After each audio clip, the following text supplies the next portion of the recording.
Ever wondered what heaven's biggest secret is? Imagine a scroll sealed so tight that no one in heaven or earth could even peek inside, except for one. In Revelation 5, we get a glimpse of a moment that changes everything. Who is worthy to unlock this mystery? And why does a lamb, not a lion, step up to take the scroll? Stick around, because this story reveals who holds the ultimate power over all of history, and trust me, you don't want to miss it. Let's break down what's happening in Revelation 5, verse 1 to 7. This is one of those powerful moments in the Bible that's packed with meaning. So let's picture it. John, the writer of Revelation, has this vision where he sees God sitting on a throne. In God's right hand, he's holding a scroll. Now, this isn't just any scroll. It's sealed with 7 seals, and that's important. It means that whatever is inside the scroll is locked up tight, and only someone worthy can break those seals and open it.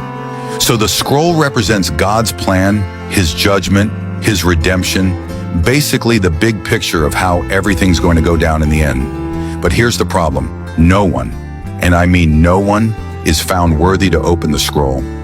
John's looking around in heaven, on earth, and even under the earth, no one steps up. And John gets emotional. He starts crying because it seems like God's plan is stuck. It feels like there's no one who can step in and make things right. Can you imagine that? Seeing something so important and realizing no one can do anything about it? But then one of the elders, one of the 24 elders around the throne, comes over to John and says, "Don't cry. Look, the Lion of the tribe of Judah, the Root of David, has triumphed. He's worthy to open the scroll." Now, when you hear Lion of Judah, you think strength, power, and victory, right? That's the image the elder is giving John. But here's where the story takes a turn. John looks up, expecting to see this mighty lion, but instead he sees a lamb. And not just any lamb, a lamb that looks like it's been slain, like it's got the marks of death on it, but it's still standing. That's a pretty intense image. This lamb has 7 horns and 7 eyes, which are the 7 spirits of God sent into all the earth. The horns symbolize power, and the eyes represent knowledge and wisdom. Basically, this lamb has all power and sees everything. This lamb, of course, is Jesus. The lamb who was slain is now alive and standing, showing that he's conquered death. And here's the thing, the lamb steps forward and takes the scroll from God's right hand. That's huge. Jesus, as the lamb, is the only one worthy to take the scroll and open its seals. It's like saying, he's the only one who can reveal God's plan, judge the world, and bring redemption. This moment is massive. Think about it. The entire fate of the world, everything God has planned for the future, is in this scroll. And the only one who can set it in motion is Jesus, the Lamb who was slain but now lives.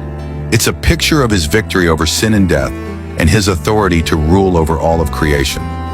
The Lamb taking the scroll shows us a few key things. First, it's about Jesus' worthiness. He wasn't just some great teacher or good person. He's the only one in all of heaven and earth who's worthy to unlock the future. He's got the power and the authority because of what he did, dying on the cross and rising again. Second, it's a picture of Jesus as both the lion and the lamb. He's got the strength and power of a lion, but he chose to save the world by becoming the lamb, by sacrificing himself. It's that balance, strength through sacrifice, that makes him worthy. The world looks for strength and power, but God's way is strength through humility and sacrifice. And lastly, the lamb taking the scroll shows us that God's plan is on track.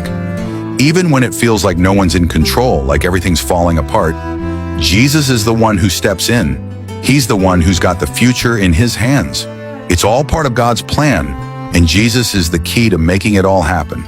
So when you think about the lamb taking the scroll, don't just see it as a random vision. It's a reminder of who Jesus is, the only one who can make everything right. He's got the power, he's got the authority, and he's already won the victory through his death and resurrection. That's the Lamb who takes the scroll.